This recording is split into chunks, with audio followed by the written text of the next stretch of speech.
Hello વિદ્યાર્થી મિત્રો, આજે આપણે વિજ્ઞાનમાં ધોરણ 8 ચેપ્ટર નંબર 1 પાક ઉત્પાદન અને વ્યવસ્થાપન તેના વિશે જોઈએ. પહેલા વિકલ્પો આપેલા છે, 9 વિકલ્પ છે, તેના આપણે જવાબ મેળવીએ. પ્રશ્ન નંબર 1, નીચેનામાંથી કયો ખરીફ પાક નથી? ખરીફ પાક એટલે શું? કે જે પાક વરસાદી ઋતુમાં રોપવામાં આવે તેને શું કહેવામાં આવે છે? ખરીફ પાક કહેવામાં આવે છે. તો અહીંયા આપણને છે 4 ઓપ્શન આપેલું છે: ઘઉં, મકાઈ, મગફળી અને કપાસ. તો એમાં ઘઉં છે એ કેવો છે? ખરીફ પાક નથી, એ રવિ પાક છે. એટલે અહીંયા આપણો આન્સર શું આવશે? ઘઉં આવશે, એ ઓપ્શન. નીચેનામાંથી કયો રવિ પાક છે? રવિ પાક એટલે શું? કે જે પાક શિયાળાની સિઝનમાં લેવામાં આવતો હોય એ પાકને શું કહેવામાં આવે છે? રવિ પાક કહેવામાં આવે છે. તો આ રવિ પાકનું ઉદાહરણ આપણે જોઈશું તો શું આવશે? રાય આવશે. ત્યારબાદ હળમાં મજબૂત ત્રિકોણાકાર પટ્ટી હોય છે તેને શું કહે છે? આપણે જોયું હોય કે હળ છે તો એના અંદર આપણને ત્રિકોણાકાર જે ભાગ જોવા મળતો હોય એને આપણે શું કહેવામાં આવે છે? ફાલ કહેવામાં આવે છે. ત્યારબાદ પ્રશ્ન નંબર 4, કે નીચેનામાંથી કયા બેક્ટેરિયા વાતાવરણમાં રહેલા નાઇટ્રોજનનું સ્થાપન કરે છે? કે વાતાવરણમાં જે નાઇટ્રોજન છે એ કેટલા ટકા હોય છે? 78% હોય છે. અને ઓક્સિજનનું પ્રમાણ કેટલું હોય છે? 21% હોય છે. પરંતુ આ 78% નાઇટ્રોજન છે જે સીધો વનસ્પતિને છે મળતો નથી. તો એ માટે અહીંયા નાઇટ્રોજનનું સ્થાપન માટે શું હોય છે? કે એક બેક્ટેરિયા આવે છે, અને આ બેક્ટેરિયા છે એનું નામ શું છે? રાઇઝોબિયમ બેક્ટેરિયા છે. શું છે? Rhizobium bacteria. ત્યારબાદ પ્રશ્ન નંબર 5, કે નીચેનામાંથી કયું કુદરતી ખાતર છે? કુદરતી એટલે કે કુદરતી હોય, અને કૃત્રિમ એટલે કે જે માનવ સર્જિત હોય. તો એમાં આવશે આપણો જવાબ વર્મી કમ્પોસ્ટ. ત્યારબાદ પ્રશ્ન નંબર 6, કે વનસ્પતિમાં લગભગ ખાલી કેટલા ટકા પાણી હોય છે? કે વનસ્પતિમાં કેટલા ટકા પાણી હોય છે? 90% જેટલું છે એ પાણી હોય છે. ત્યારબાદ પ્રશ્ન નંબર 7 જોઈએ, કે નીચેનામાંથી કયા ઓજારનો ઉપયોગ નીંદર દૂર કરવામાં થાય છે? નીંદર એટલે શું? કે આપણે સાદી ભાષામાં કહીએ કે આપણે ખેતરમાં જે ખડ જેવો ભાગ જોવા મળતો હોય કે જે આપણા માટે છે એ ઉપયોગી ન હોય તો એને શું કહેવામાં આવે છે? નીંદર કહેવામાં આવે છે. તો એ નીંદરને દૂર કરવામાં આવતા ઓજારનો ઉપયોગ નામ શું છે? કે શું કહેવાય? ખુરપી છે. શું છે? ખુરપી છે. જો ન જોયું તો અહીંયા તમને છે હું આકૃતિમાં બતાવી છે, એ તમે જોઈ શકો છો. ત્યારબાદ પ્રશ્ન નંબર 8, કે ચોમાસાની ઋતુ ખાલી કે સમયગાળામાં આવે છે? કે ચોમાસાની ઋતુ ક્યારે હોય છે? કે જૂનથી સપ્ટેમ્બર મહિના સુધી હોય છે. અને ત્યારબાદ પ્રશ્ન નંબર 9, કે બીજ એટલે કે દાણાઓને ડુંડામાંથી અલગ કરવાની પદ્ધતિને શું કહે છે? કે જ્યારે આપણે ડુંડા હોય એટલે કે બાજરી છે તો બાજરાના ડુંડા હોય એના અંદર બીજ દાણા હોય ને બાજરી હોય, એવી જ રીતે મકાઈમાં પણ હોય. તો આ જે બીજ છે એના દાણાઓને અલગ કરવા માટે કઈ પદ્ધતિ વાપરવામાં આવે છે? થ્રેસિંગની પદ્ધતિ વાપરવામાં આવે છે. ત્યારબાદ આપણે ખાલી જગ્યા જોઈએ કે પ્રશ્ન નંબર 1 માં એક સ્થાન પર એક જ પ્રકારના મોટી માત્રામાં ઉછેરમાં આવતા છોડને ખાલી જગ્યા કહે છે. તો એક જ જગ્યાએ એક કરતા વધારે માત્રામાં ઉછેરમાં આવતા છોડને શું કહેવામાં આવે છે? પાક કહેવામાં આવે છે. ત્યારબાદ પ્રશ્ન નંબર 2, કે પાક ઉગાડતા એટલે કે રોપતા પહેલા પ્રથમ પગલું જમીનની ખાલી જગ્યા હોય છે. આપણે જે પાક ઉગાડીએ તો એ પાક ઉગાડતા પહેલા આપણે શું તૈયારી કરતા હોય છે? શું કરતા હોય છે? કે જમીનને વ્યવસ્થિત સુધારવાની તૈયારી કરતા હોય છે. તો એને શું જવાબ લખશું? આપણે અહીંયા તૈયારી કરશું. ત્યારબાદ ક્ષતિગ્રસ્ત બીજ પાણીમાં નાખતા તે ખાલી જગ્યા છે. કે ક્ષતિગ્રસ્ત એટલે કે જે ખામીવાળા બી હોય તો એ બી છે એ પાણીમાં કેવા શું કરતા હોય છે? તરતા હોય છે. પાક ઉગાડવા માટે સૂર્યનો પર્યાપ્ત પ્રકાશ તેમજ જમીનમાંથી ખાલી જગ્યા તથા ખાલી જગ્યા આવશ્યક છે. એટલે કે પાક ઉગાડવા માટે આપણે સૂર્યની હાજરી જરૂરી છે, અને ત્યારબાદ જમીનમાંથી પોષક દ્રવ્યો અને પાણીની જરૂરી હોય છે. આવશ્યક એટલે કે જરૂરિયાત હોય છે. કુદરતી ખાતર એક ખાલી જગ્યા છે. એટલે શું છે? કુદરતી ખાતર એ કાર્બનિક પદાર્થ છે, અને ખાલી જગ્યા એ સિંચાઈની પરંપરાગત પદ્ધતિ છે. કે સિંચાઈ માટે એટલે કે સિંચાઈ એટલે શું? કે ખેતરમાં છે પાણી પૂરું પાડવાની ક્રિયાને શું કહેવામાં આવે છે? સિંચાઈ કહેવામાં આવે છે. તો આ જે પૂરું કરવાની પરંપરાગત રીત છે એમાં શું આવશે? ચેન પંપ આવશે. શું જવાબ આવશે? Chain pump. ત્યારબાદ આપણે જોઈએ કે નીચે આપેલા વિધાનો સામે સાચા સામે રાઈટ અને ખોટા સામે છે એ ચોકડીની નિશાની કરો. તો એમાં પહેલા નંબરનું છે કે માત્ર સારી ગુણવત્તાવાળા બીજની વાવણી કરીને સારું ઉત્પાદન મેળવી શકાય છે. તો એનો જવાબ શું આવશે? ખોટો. પછી પ્રશ્ન નંબર 2, કે જુદી જુદી ઋતુમાં જુદા જુદા પાક લેવાથી જમીનની ફળદ્રુપતા ઘટે છે. તો અહીંયા આપણો જવાબ શું આવશે? ખોટો આવશે. શું કામ? કારણ કે જો જુદી જુદી ઋતુ હોય ને એની અંદર જો જુદો જુદો પાક લેવામાં આવે તો જમીનની જે પૂરતા પ્રમાણમાં અનુકૂળતા પ્રમાણે છે જે ફળદ્રુપતા હશે એમાં વધારો થશે, ઘટાડો થશે નહીં. ત્યારબાદ પ્રશ્ન નંબર 3, કે બધા જ બીજના છોડ જમીનમાં બીજની જેમ રોપી શકાય છે. ને એટલે શું કહેવામાં આવે છે કે બધા જ બીજના છોડ છે એ જમીનમાં બીજની જેમ રોપી શકાય. તો આપણે ઘઉં છે તો ઘઉંને આપણે રોપી શકતા નથી. આપણે એને વાવણી કહેતા હોય કે મશીન દ્વારા છે એને આપણે છે એ વાવણી કરતા હોય છે. હવે ત્યારબાદ એટલે જવાબ આવશે ખોટું, ફોલ્સ. સિમ્બિકોની વનસ્પતિના મૂળ ગંડિકાઓમાં રાઇઝોબિયમ બેક્ટેરિયા હોય છે. મેં તમને સમજાવ્યું એ પ્રમાણે કે વનસ્પતિ આ રાઇઝોબિયમ બેક્ટેરિયા છે એ શું કરશે કે સિમ્બિકોની વનસ્પતિમાં છે એ નાઇટ્રોજનનું સ્થાપન કરશે. ત્યારબાદ પ્રશ્ન નંબર 5 કે લણણી કરેલ પાકનો સંગ્રહ કરતા પહેલા તેને સુકાવવા જોઈએ. તો અહીંયા છે કોઈ પણ જે પાક કરતા હોય તો એ પાક કરતા પહેલા પાકને ઉગાડતા પહેલા શું કરવું જોઈએ કે એ જ પાક હોય તો એ પાકને શું કરવું પછી આપણે સુકાવવું જોઈએ. ફોર એક્ઝામ્પલ તરીકે આપણે ઘઉંની લણણી કરી છે તો ઘઉંને પહેલા આપણે છે એ ભીના થવા દેવા જોઈએ નહીં. તો એને કેવા રાખવાના, સુકાવેલા રાખવા પડે અને સુકાયેલા હોય ત્યારે લણણી છે કરવામાં આવે છે. ત્યારબાદ પ્રશ્ન નંબર 4 કે યોગ્ય જોડકા જોડો. તો અહીંયા આપણે જે જોડકા આપેલા છે અ, બ અને ઉત્તર. તો આમાં શું છે ખરીફ પાક. તો ખરીફ પાક છે એના સામે શું આવશે કે આપણી પાસે અહીંયા ઓપ્શન 4 છે એમાંથી ડાંગર અને મકાઈ આવશે. ખરીફ પાક એટલે તમે સમજાવ્યું પ્રમાણે કે જે પાક છે એ વરસાદી ઋતુમાં લેવામાં આવે એને શું કહેવાય છે ખરીફ પાક કહેવામાં આવે છે. તો ડાંગર અને મકાઈ એ છે એ ખરીફ પાક છે. રવિ પાક કે જે પાક છે એ શિયાળાની સિઝનમાં લેવામાં આવતા હોય તેને શું કહેવામાં આવે છે રવિ પાક કહેવામાં આવે છે. તો એમાં જવાબ જોઈએ તો આપણને ખબર છે કે શિયાળામાં છે આપણે ઘઉં, ચણા અને વટાણાનું છે એ વાવેતર કરતા હોય એટલે કે રવિ પાકમાં શું છે ઘઉં, ચણા અને વટાણા, ઓપ્શન ડી. અને રાસાયણિક ખાતર. તો રાસાયણિક ખાતરમાં કયા કયા આવશે કે યુરિયા અને સુપર ફોસ્ફેટ. યુરિયા અને સુપર ફોસ્ફેટ જે એ કેવા છે રાસાયણિક ખાતર છે. જ્યારે છાણિયું ખાતરમાં કેવું આવશે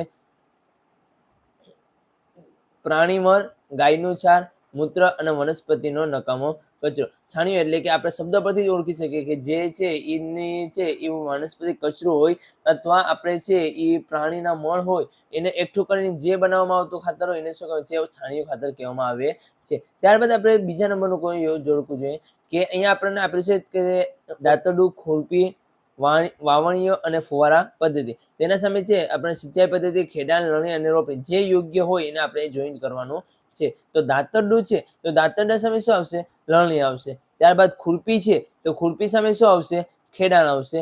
ત્યારબાદ વાવણીઓ છે તો એના સામે જવાબ શું આવશે રોપણી આવશે. અને ફુવારા પદ્ધતિ છે એના સામે શું આવશે સિંચાઈ પદ્ધતિ. ત્યારબાદ આપણે અહીંયા જોઈએ કે નીચે આપેલા બોક્સને યોગ્ય ક્રમમાં ગોઠવી જેથી શેરડીના પાક ઉત્પાદન માટેનું રેખાચિત્ર તૈયાર થઈ જાય એવી રીતે છે આપણે છે યોગ્ય ક્રમ આપવાનો છે. અહીંયા આપણે પહેલા શું કરતા હોય કે મેં તમને કીધું એ પ્રમાણે કે સૌથી પહેલા આપણે કોઈ પણ પાક લેવો હોય તો એને જમીનની તૈયારી કરવી પડે. તો અહીંયા આપણે જમીનની તૈયારી કરશું એને ક્રમ નંબર 1 આપશો. હવે આ તૈયારી કરતા કરી નાખી ત્યારબાદ આપણે શું કરવું પડે કે એ જમીન પોચી બનાવવા માટે આપણે એને શું કરવું પડે કે ખેરવાનું હોય છે એટલે કે ખેરતા હોય છે.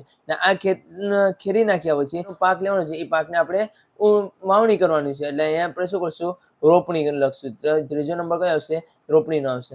હવે આ રોપણી થઈ ગઈ. હવે એ નબળાઈ જોવા મળે તો આપણે એના માટે શું કરતા કે બહારથી પોષણ આપતા હોય તો આ પોષણ છે એ ખાતર સ્વરૂપે આપતા હોય એટલે ચોથું પોઈન્ટ શું આવશે ખાતર આપો. અને ત્યારબાદ આપણે જોઈએ કે ખાતર આપવાની સાથે પછી આપણે કોની જરૂર પડશે કે સિંચાઈ એટલે કે પાણીની જરૂર પડતી હોય કે પાણી આપવું પડે. અને પાણી પછી શું કરવું પડે લણણી કરવાની હોય છે. અને આ લણણી થઈ ગઈ હોય એટલે કે પાક છે એને આપણે છે ભેગો કરી લીધો હોય ત્યારબાદ એ પાકને છે એ લાંબા સમય સુધી રાખવા માટે આપણે શું કરતા હોય કે પાકને ખાંડના કારખાનામાં મોકલવો પડતો હોય છે. અહીંયા છે એ શેરડીની વાત કરીએ છીએ તો આ શેરડીને છે એ છેલ્લે ક્યાં જાય છે કે ખાંડ હોય બનાવવા માટે તો ખાંડ બનાવવા માટે જે કારખાનો હોય એ કારખાનામાં આપણે મોકલવામાં આવે છે. આપણે અહીંયા વાત કરી શેરડીના પાકની. હવે ત્યારબાદ આપણે નેક્સ્ટ જોઈએ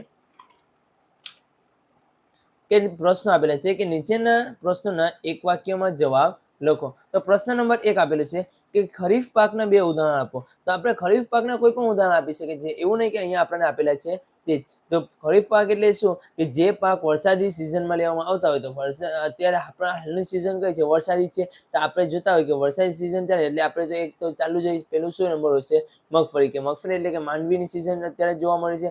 બીજો નંબર કે મકાઈ પણ અત્યારે અને ડાંગર અને સોયાબીન, કપાસ વગેરે છે એ ખરીફ પાક છે. ત્યારબાદ રવિ પાકના 2 ઉદાહરણ આપો. રવિ પાક એટલે કે જે શિયાળાના સિઝનમાં લેવામાં આવતા પાકને શું કહેવાય છે રવિ પાક કહેવામાં આવે છે. એમાં ઘઉં, ચણા, વટાણા, રાઈ અને અળસી વગેરે રવિ પાક છે. આમાંથી કોઈ પણ 2 તમે લખશો તો ચાલશે. પછી ત્યારબાદ પ્રશ્ન નંબર 3 કે ખેતરમાં ક્યાં ક્યાં ઓજારોનો ઉપયોગ થાય છે. તો ખેતરમાં આપણે જે ખેતી કરીએ છીએ તો આ ખેતીમાં કયા કયા સાધનોનો ઉપયોગ કરે છે, તો એમાં જોઈએ તો ખેતરમાં હળ, પછી ખુરપી, દાંતી, વાવણીઓ, દાંતરડું વગેરે જેવા ઓજારોનો ઉપયોગ થાય છે. ત્યારબાદ પ્રશ્ન નંબર 4 કે ખેતરને સમથળ કરવા કયા ઓજારનો ઉપયોગ થાય છે? એટલે કે જ્યારે પણ આપણે ખેતી કરતા હોય તો આ ખેતી કરીને જમીનને એક સરખી કરવાની હોય તો આ માટે આપણે કયા સાધનનો ઉપયોગ કરીએ છીએ? તો એ માટે છે આપણે ખેતરને સમથળ કરવા સમાર નામના ઓજારનો ઉપયોગ કરીએ છીએ અથવા સમાર નામના ઓજારનો ઉપયોગ થાય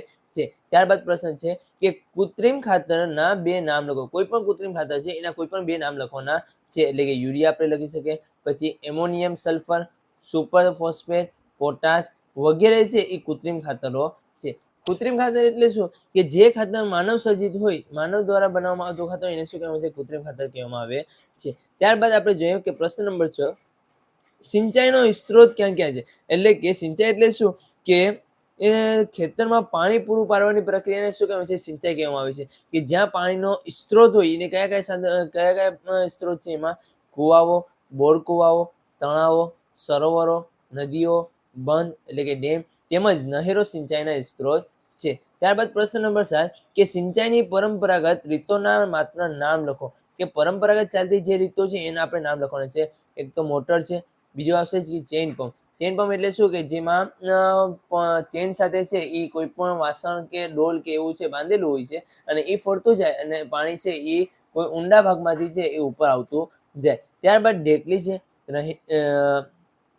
રહેણ છે વગેરે એ સિંચાઈની પરંપરાગત રીતો છે. ત્યારબાદ પ્રશ્ન નંબર 8 છે કે ખેડૂતો મોટા પાયા પર અનાજનો સંગ્રહ શેમાં કરે છે? જ્યારે ખેડૂત છે એ ખેતી કરી લે ત્યારબાદ જે આ અનાજ છે એ અનાજનો સંગ્રહ ક્યાં કરે છે? તો ખેડૂતો મોટા પાયા પર અનાજનો સંગ્રહ સાયલોમાં અથવા કોઠારમાં કરે છે. કે જ્યાં મોટા મોટા કોઠારો રાખેલા હોય એ કોઠારમાં લાંબા સમય માટે છે એ અનાજનો સંગ્રહ કરવા માટે છે એ કોઠારનો ઉપયોગ કરે છે. ત્યારબાદ વ્યાખ્યા આપેલી છે કે નીચેની વ્યાખ્યા આપો. પહેલો પ્રશ્ન છે કે ખરીફ પાક. ખરીફ પાક એટલે શું? કે જે પાકને વરસાદી ઋતુમાં રોપવામાં આવે તેને શું કહેવામાં આવે છે? ખરીફ પાક કહેવામાં આવે છે. અને આપણને ખબર છે કે ખરીફ પાક વરસાદી સિઝન ક્યારે હોય? કયા સમયગાળા દરમિયાન છે? કે જેનો સમયગાળો જૂનથી સપ્ટેમ્બર સુધીનો હોય છે. ત્યારબાદ વ્યાખ્યા નંબર 2 રવિ પાક એટલે શું? કે શિયાળામાં રોપવામાં આવતા પાકને રવિ પાક કહે છે. તેનો સમયગાળો ઓક્ટોબરથી માર્ચ સુધીનો હોય છે. ત્યારબાદ પ્રશ્ન નંબર 3 કે ખેડાણ એટલે શું? કે માટીને ખેત ઓજાર દ્વારા ઉપર નીચે અને પોચી કરવાની ક્રિયાને શું કહેવામાં છે? ખેડાણ કહે છે. એટલે કે જે જમીન હોય એ જમીનને આપણે શું કરતા હોય છે? કે ઓજારો દ્વારા છે એ ઉપર નીચે કરતા હોય છે. ફોર એક્ઝામ્પલ તરીકે છે કયા કયા ઓજારો? જેમ કે હળ છે, હાર્વેસ્ટર છે, એના દ્વારા શું કરતા હોય કે આ જે જમીનની ઉપરનો ભાગ છે એ નીચે અને નીચેનો ભાગ ક્યાં આવી જાય? ઉપર. એટલે કે જમીન પાછી કેવી થઈ જાય છે? પોચી થઈ જાય છે. એટલે કે આ માટે શું આપણે શું કરતા હોય છે? ખેડાણની પ્રક્રિયા કરતા હોય છે. ત્યારબાદ છે કે સિંચાઈ. કે સમયાંતરે ખેતરમાં પાણી પૂરું પાડવાની ક્રિયાને સિંચાઈ કહે છે. અને ત્યારબાદ પ્રશ્ન છે કે નિંદણ એટલે શું? ખેતરમાં કેટલાક અન્ય અનૈચ્છિક અને બિનજરૂરી કે જે આપણા માટે ઈચ્છાજનક ન હોય, જે જરૂરી ન હોય અને બિનજરૂરી હોય છોડ કુદરતી રીતે પાકની સાથે ઉગડી નીકળે છે. અને આ બિનજરૂરી છોડને શું કહેવામાં આવે છે? નિંદણ કહેવામાં આવે છે. અને એનાથી પણ સાદી ભાષામાં કહીએ કે આપણે શું કહેતા હોય છે? ખડ કહેતા હોય છે. ત્યારબાદ છે આપણે અહીંયા તફાવતના બે મુદ્દા લખો. તો એમાં પહેલા નંબરનો તફાવત છે કુદરતી ખાતર અને કૃત્રિમ ખાતર. તો કુદરતી ખાતર કોને કહેવાય? કે જે કુદરતી રીતે મળતું હોય છે. અને કૃત્રિમ એટલે કે જે માનવ સર્જિત માનવ દ્વારા છે એ નિર્માણ થયેલું હોય. તો પહેલો પોઈન્ટ છે કે કુદરતી ખાતર ખેતરમાં બનાવી શકાય છે, જ્યારે કૃત્રિમ ખાતરનું નિર્માણ કારખાનામાં થાય છે. ત્યારબાદ બીજો પોઈન્ટ છે કે કુદરતી ખાતરથી જમીનને ભરપૂર માત્રામાં સેન્દ્રિય પદાર્થો પ્રાપ્ત થાય છે, જ્યારે કૃત્રિમ ખાતરથી જમીનને સેન્દ્રિય પદાર્થો પ્રાપ્ત થતા નથી. ત્યારબાદ બીજા નંબરનો તફાવત છે કે સિંચાઈની પરંપરાગત પદ્ધતિ અને સિંચાઈની આધુનિક પદ્ધતિ. કે સિંચાઈ કરવા માટે એટલે કે જમીનને પાણી પૂરું કરવા માટે છે એ પરંપરાગત એટલે કે જે પહેલાથી ચાલતી પદ્ધતિ કઈ છે અને આધુનિક હાલના સમયમાં કઈ પદ્ધતિ ચાલે છે એનો આપણે અહીંયા તફાવત લખવાનો છે. કે સિંચાઈની પરંપરાગત પદ્ધતિ ઢોર અથવા મજૂરનો ઉપયોગ લેવામાં આવે છે. કે આ જે પરંપરાગત પદ્ધતિ છે એમાં કોનો ઉપયોગ કરવામાં આવે છે? કે ઢોર એટલે કે કોઈ પણ પ્રાણીઓનો અને મજૂરોનો ઉપયોગ કરવામાં આવે છે. જ્યારે સિંચાઈની આધુનિક પદ્ધતિ દ્વારા શું કરવાનું છે કે સિંચાઈની આધુનિક પદ્ધતિઓમાં ઇલેક્ટ્રિક સબમર્સિબલ મોટર જેવા સાધનોનો ઉપયોગ કરવામાં આવે છે. આપણે જોતા હોય કે આપણા ઘરે અથવા આપણા વાડી વિસ્તારમાં છે એ કૂવા હોય અથવા કે બોર હોય તો એમાં શું કરતા હોય કે મોટર ઉતારેલી હોય છે અને આ મોટર દ્વારા છે એ પાણી બહાર નીકાળતા હોય છે. એને કઈ પદ્ધતિ કહેવાય કે આધુનિક પદ્ધતિ કહેવાય. જ્યારે છે મજૂરો અને કોઈ પણ ઢોરનો ઉપયોગ કરીને જે પાણી નીકાળતા હોય એને શું કહેવામાં આવે છે? પરંપરાગત પદ્ધતિ કહેવામાં આવે છે. ત્યારબાદ છે બીજો પોઈન્ટ છે કે મોટા ચેન પંપ, પડેલી વગેરે પરંપરાગત પદ્ધતિ છે. ત્યારબાદ છે આધુનિક પદ્ધતિમાં જોઈએ તો ફુવારા પદ્ધતિ, ટપક સિંચાઈ પદ્ધતિ વગેરે આધુનિક પદ્ધતિઓ છે, જે તમે હમણાં છે અહીંયા સ્ક્રીન પર જોઈ શકો. ત્યારબાદ ફુવારા પદ્ધતિ કે આ પદ્ધતિનો ઉપયોગ અસમતલ ભૂમિમાં કૃત્રિમ વરસાદ રૂપે પાણી આપવામાં આવે છે. અને ટપક પદ્ધતિ કે આ પદ્ધતિમાં પાણી ટીપે ટીપે છોડના મૂળમાં પડે છે. હવે ફુવારા પદ્ધતિ શું કામ ક્યાં ઉપયોગ લાગે છે કે જ્યારે આપણી જમીન છે એ કોઈ પણ એક સમતલમાં ના હોય, એટલે કે ઊંચો નીચો જેવો અસમતલ ભાગ જોવા મળે તો આ સમતલમાં પાણી પહોંચાડવા માટે આપણે છે એ અસમર્થ થતા હોય છે. તો આ પાણી પહોંચાડવા માટે આપણે શું કરતા હોય છે કે ફુવારા પદ્ધતિનો ઉપયોગ કરતા હોય છે. કે ફુવારા પદ્ધતિમાં શું હોય છે કે જેમાં એ છે એક પાઇપલાઇન હોય છે ને એ પાઇપલાઇનમાં વોચ સેન્ટરમાં કોઈ એક ભાગે છે એ ફુવારો લગાડેલો છે. એ ફુવારો ફરતે ફરવાના હોવાને કારણે છે એ પાણી છે એ બધા આપણે જ્યાં જરૂરિયાત હોય જગ્યા છે એમાં પાણી પૂરું પાડી શકીએ છીએ. જ્યારે ટપક પદ્ધતિમાં શું કરવામાં આવે છે કે પાણી છે એ ટીપે ટીપે છોડના મૂળમાં પડતું હોય છે કે જેથી છે આ ભેજ જમીન છે એ ભેજવાળી અને ભીની રહેતી હોય છે. ત્યારબાદ બીજો પોઈન્ટ છે કે ટપક સિંચાઈ પદ્ધતિની સરખામણીએ પાણીનો વ્યય વધારે થાય છે. કે જ્યારે ટપક પદ્ધતિ છે તો એ ટપક પદ્ધતિમાં ફુવારા પદ્ધતિ કરતા ટપક સિંચાઈ પદ્ધતિમાં પાણીનો વ્યય ખૂબ જ ઓછો થાય છે. આ ટપક પદ્ધતિ છે એમાં શું થશે કે પાણીનો વધુ પૂરતો વ્યય નહીં થાય, એટલે કે ટપક ટપક છે ચાલુ રહેશે પાણી, તો એના કારણે શું થશે કે જમીન છે એ કેવી રહેશે? ભીની એટલે કે ભેજવાળી રહેશે. જ્યારે ફુવારા પદ્ધતિમાં છે એ વધુ પૂરતું પાણી વાપરશે, એટલે કે તેમાં છે પાણીનો વ્યય વધારે થશે. ત્યારબાદ જે પ્રશ્ન નંબર 9 છે કે નીચેના પ્રશ્નના જવાબ 2-3 વાક્યમાં લખો. એમાં પ્રશ્ન નંબર 1 પેલો છે કે ભૂમિને તૈયાર કરવી એટલે શું?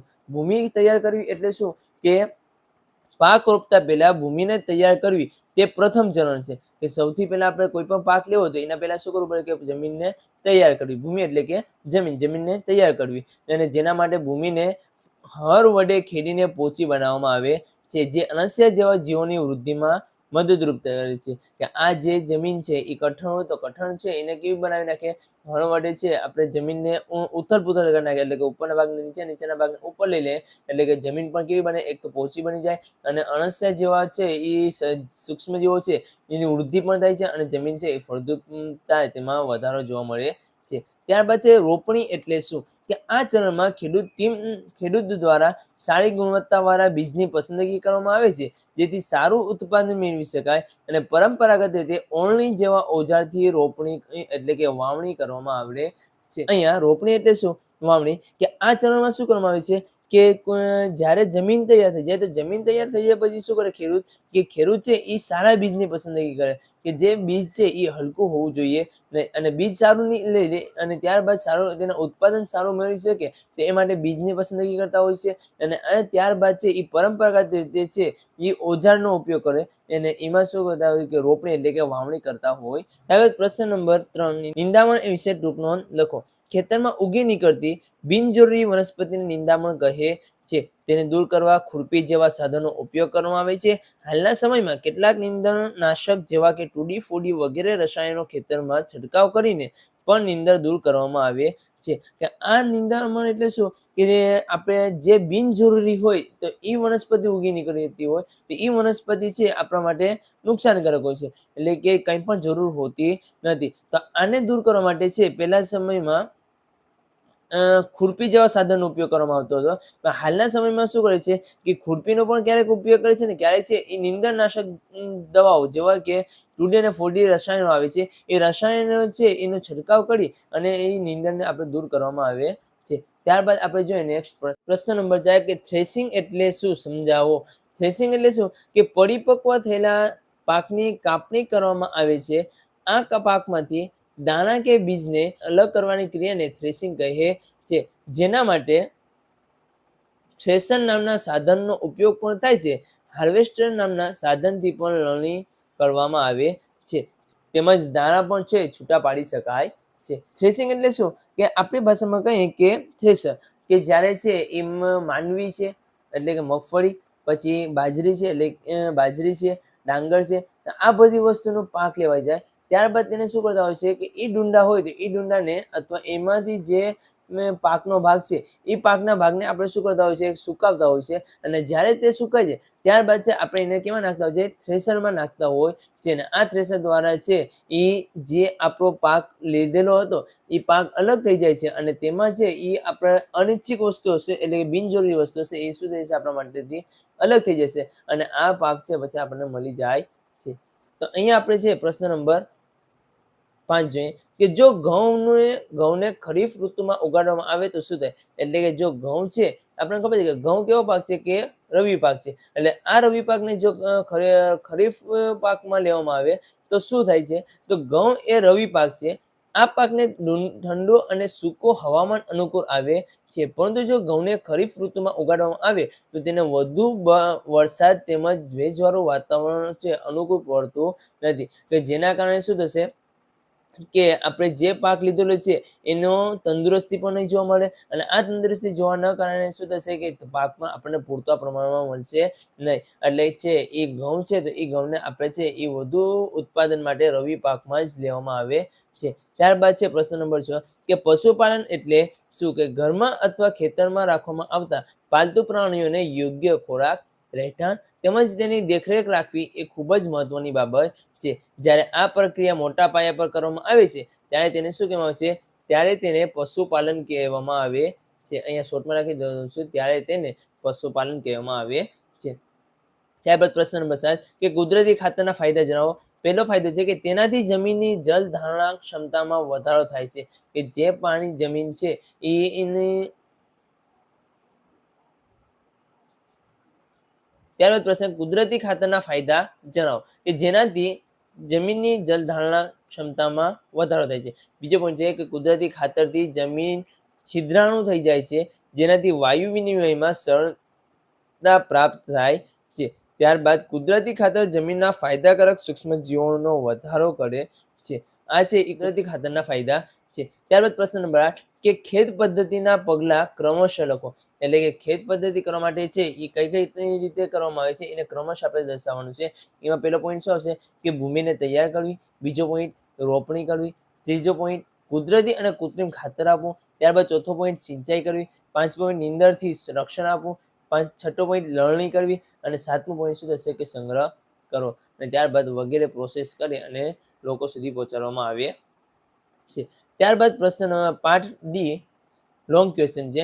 નીચેના પ્રશ્નોના મુદ્દાસર જવાબ લખો. પ્રશ્ન નંબર 1 કે સિંચાઈ એટલે શું. પાણી બચાવતી સિંચાઈની બે પદ્ધતિઓનું વર્ણન કરો. અહીંયા આપણે પૂછી રહ્યું કે સિંચાઈ એટલે શું. કે સિંચાઈ એટલે શું કે પાણીને છે આપણે ખેત સમયાંતરે છે એ જમીનમાં પાણી પહોંચાડવાની ક્રિયાને શું કહેવામાં આવે છે, સિંચાઈ કહેવામાં આવે છે. કે સમયાંતરે ખેતરમાં પાણી પૂરું પાડવાની ક્રિયાને સિંચાઈ કહે છે. પાણી બચાવતી સિંચાઈની બે પદ્ધતિ, એક છે ફુવારા પદ્ધતિ અને બીજી કઈ પદ્ધતિ છે, ટપક પદ્ધતિ. એમાં ફુવારા પદ્ધતિ છે કે આ પદ્ધતિનો ઉપયોગ અસમતલ ભૂમિ માટે કરવામાં આવે છે.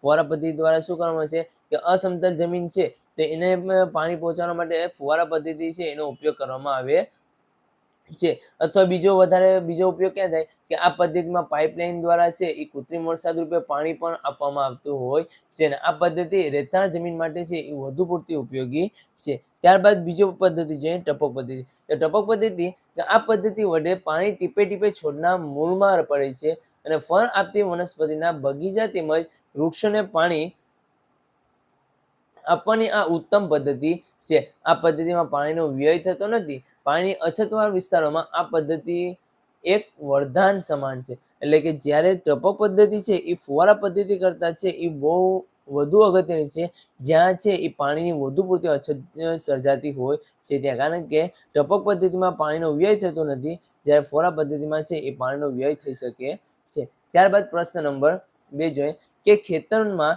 સતત પાક ઉગાડવાના લીધે જમીન પર કોઈ અસર જણાશે, સમજાવો.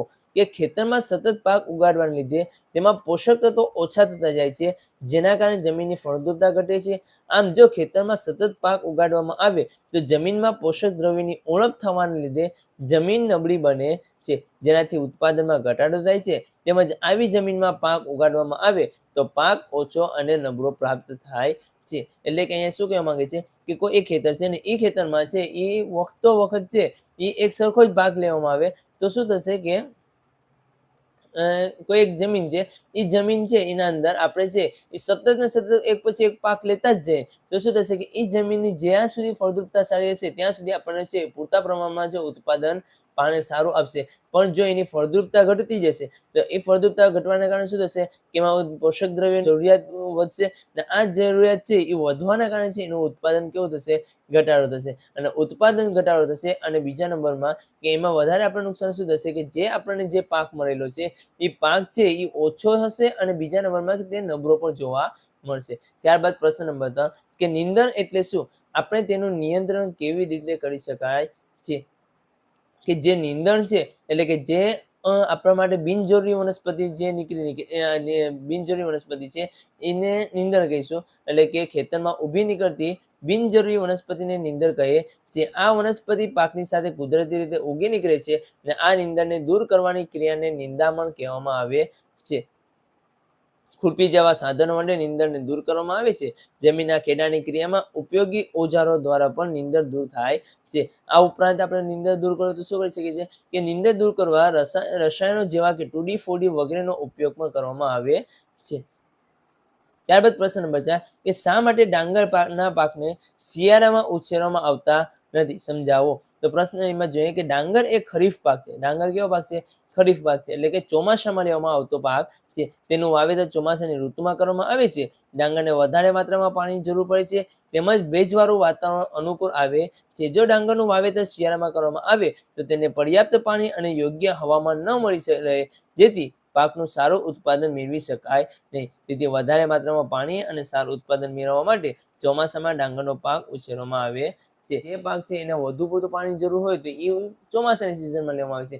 જે પાક છે એને ઓછા પાણીની સિઝન જરૂરિયાત હોય તો એને છે એ શિયાળાના દરમિયાન છે એ લેવામાં આવતો હોય છે. ત્યારબાદ પ્રશ્ન નંબર 11 છે કે વૈજ્ઞાનિક કારણ આપી સમજાવો. એમાં પ્રથમ નંબર છે કે વાવણી પહેલા સારી ગુણવત્તાવાળા બીજની પસંદગી કરવામાં આવે છે. કારણ કે જ્યારે પણ વાવણી કરે તો વાવણી પહેલા શું કરતા હોય છે કે ખેડૂત છે એ સારી ગુણવત્તાનું બીજ હોય એની પસંદગી કરતા હોય છે. પણ આ શું કામ કરતા હોય છે? એમાં જોઈએ કે વાવણી એ પાક ઉત્પાદનનો સૌથી મહત્વનો તબક્કો છે. કે કોઈ પણ પાક લેવો હોય તો એમાં સારામાં સારું આપણે ઉત્પાદન મેળવવું હોય તો એમાં જે છે એ આપણે બીજ આપણે નાખેલું છે એ બીજ છે એ જો ઉત્તમ ગુણવત્તાવાળું હશે તો આપણને ઉત્પાદન પણ સારું મળશે. જેમાં સારી ગુણવત્તાવાળા બીજની પસંદગી કરવામાં આવે છે કેમ કે સારી ગુણવત્તાવાળા બીજ સ્વચ્છ અને તંદુરસ્ત હોય છે જેનાથી સારું ઉત્પાદન મેળવી શકાય છે. ખેડૂતો સારી ઉપજ પ્રાપ્ત કરવાના બીજને પ્રાથમિકતા આપે છે. ત્યારબાદ પ્રશ્ન નંબર 2 જોઈએ કે રોપણી કરતી વખતે બે છોડ વચ્ચે આવશ્યક અંતર હોવું જરૂરી છે. કારણ કે અહીંયા જોઈએ કે કોઈ પણ રોપણી કરતા હોય તો આ રોપણી માટે છે કોઈ પણ બે છોડ વચ્ચે શું કરતા હોય આપણે અંતર રાખતા હોય છે. તો રોપણી કરતી વખતે બે છોડની વચ્ચે થતી ગીચતાને રોકવા માટે બીજની વચ્ચે આવશ્યક અંતર હોવું અત્યંત મહત્વપૂર્ણ છે. આનાથી છોડને સૂર્યનો પ્રકાશ, પોષક તત્વો તેમજ પાણી પૂરતા પ્રમાણમાં પ્રાપ્ત થાય છે. ઘણી વખત અત્યંત ગીચ તાપનું રોકવા માટે કેટલાક છોડને દૂર કરી દેવામાં આવે છે. એમનો મતલબ શું થશે કે જ્યારે પણ છે આ બે છોડ હશે તો બે છોડના વચ્ચે શું રાખે? અંતર રાખે. અંતર રાખવાના કારણે શું થશે કે જ્યારે જે સૂર્યપ્રકાશનું પ્રમાણ પણ વધારે મળશે, પોષક તત્વો પણ પૂરતા પ્રમાણમાં મળશે અને પાણી છે એ પૂરતા પ્રમાણમાં છે એ છોડને મળતું રહેતું હોય છે. એટલે શું કરશે કે રોપણી કરતી વખતે કોઈ પણ બે છોડ છે એ બંને છોડ વચ્ચે છે આવશ્યક અંતર રાખતા હોય છે. ત્યારબાદ પ્રશ્ન નંબર 3 કે અનાજનો સંગ્રહ એક મહત્વપૂર્ણ કાર્ય છે. કારણ કે અનાજનો સંગ્રહ એક મહત્વપૂર્ણ કાર્ય છે. જો ધાન્ય પાકને વધારે સમય સુધી સાચવવાનો હોય તો તેને કીટકો, ઉંદરો તથા સૂક્ષ્મજીવોથી સુરક્ષિત રાખવો જરૂરી છે. તથા તાજા કપાયેલા પાકના દાણાને સુકવ્યા વગર સીધો જ સંગ્રહ કરવામાં આવે તો બગડવાની અથવા સૂક્ષ્મજીવો દ્વારા નષ્ટ થવાની તેમજ બીજાંકોની ક્ષમતા ગુમાવવાની સંભાવના વધી જાય છે. અહીંયા શું કહેવા માંગે છે કે જ્યારે કોઈ પણ ખેડૂત છે એ ખેતી કરી લેતા હોય છે ને ખેતી કરી અને જે આપણે પોતાને પાક મેળવતો હોય આ પાક છે એ ભેજવાળો અથવા થોડા પ્રમાણમાં છે ભેજવાળો હોય છે ને આ ભેજને દૂર કરવા માટે તે શું કરતા હોય છે કે તેને છે એ ફૂલ તડકામાં એને સુકાવતા હોય છે. આ સૂકવી લે પછી ત્યારબાદ શું કરે છે કે કોઈ પણ એવા છે એ થેલીમાં ભરી લેતા હોય અને એને પરફેક્ટ રીતે છે એ પેક કરી લેતા હોય. આ પેક કરી અને ત્યારબાદ તે છે એ કોઠારમાં કે તે પોતાના કારખાનામાં અથવા કોઈ પણ છે એ સેફ જગ્યાએ મૂકતા હોય છે કે જ્યાં છે કોઈ પણ સૂક્ષ્મજીવો છે, પછી કીટકો છે કે પછી ઉંદરો જેવા છે કોઈ પણ છે એ કોઈ નુકસાન ન કરે તો એ માટે છે એના માટે શું કરતા હોય છે કે તેના માટે છે એનું રક્ષણ કરવા માટે છે અનાજનો સંગ્રહ છે એ કરતા હોય જેને આ અનાજનો સંગ્રહ એક મહત્વપૂર્ણ છે એમની કાર્ય રહેતું હોય છે. ત્યારબાદ જોઈએ કે નીચે આપેલા સંકેતોની મદદથી આપેલા શબ્દ કોયડા તેના અંગ્રેજી નામ વડે પૂર્ણ કરો. તો અહીંયા આપણને છે એ અંગ્રેજી શબ્દો આપેલા છે. તો અહીંયા જે શબ્દો આપેલા છે સંક્ષેપમાં સમજી અને એને ઇંગ્લિશમાંથી છે અહીંયા લખવાના છે. તો પાકને પાણી આપવું. પાકને પાણી આપવું એટલે શું કે સિંચાઈ કરવી. તો એટલે શું થશે અહીં ઇરિગેશન થશે. ત્યારબાદ પાકના દાણાઓને લાંબા સમય સુધી વ્યવસ્થિત સ્થિતિમાં રાખો.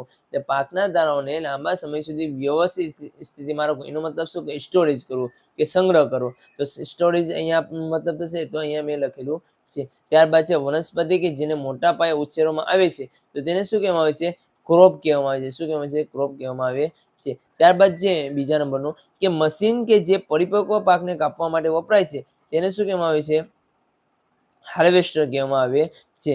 રવિ પાક કે જે એક કઠોળ છે તો રવિ પાક માટે કઠોળ છે એ માટે શું આવશે ગ્રામ આવશે જે અહીંયા આપણે દર્શાવેલું છે. ત્યારબાદ ભૂસામાંથી દાણાઓને છૂટા પાડવાની પદ્ધતિ એને શું કહેવાય છે વિનોવિંગ કહેવામાં આવે છે. ત્યારબાદ આપણને છે પ્રોજેક્ટ વર્ક આપેલું છે કે પ્રાણીઓ દ્વારા મળતા ખોરાકના આધારે નીચેનું કોષ્ટક પૂર્ણ કરો. તો અહીંયા આપણને ખોરાક આપેલો છે દૂધ, ઈંડા, માંસ, સમુદ્રી ખોરાક અને અહીંયા સ્ત્રોત કે આ દૂધ છે તેનો સ્ત્રોત ગાય, ભેંસ, બકરી, ઘેટું અને ઊંટડી જેવા પ્રાણીઓ જોવા મળે છે. પછી ઈંડા છે તેમાં મરઘી અને બતકના પ્રાણીઓ છે. ત્યારબાદ છે માંસ તો માંસ મરઘી અને બકરી જેવા પ્રાણીઓમાંથી મળે છે. સમુદ્રી ખોરાક તો સમુદ્રી ખોરાક વિવિધ માછલી અને કરચલા જેવા પ્રાણીઓમાંથી મળે છે. અહીંયા આપણું છે ચેપ્ટર નંબર 1 પૂર્ણ થાય છે. અહીંયા જે તમને ન સમજાયો તો તમે છે એ કમેન્ટ કરીને પૂછી શકો છો. Thank you.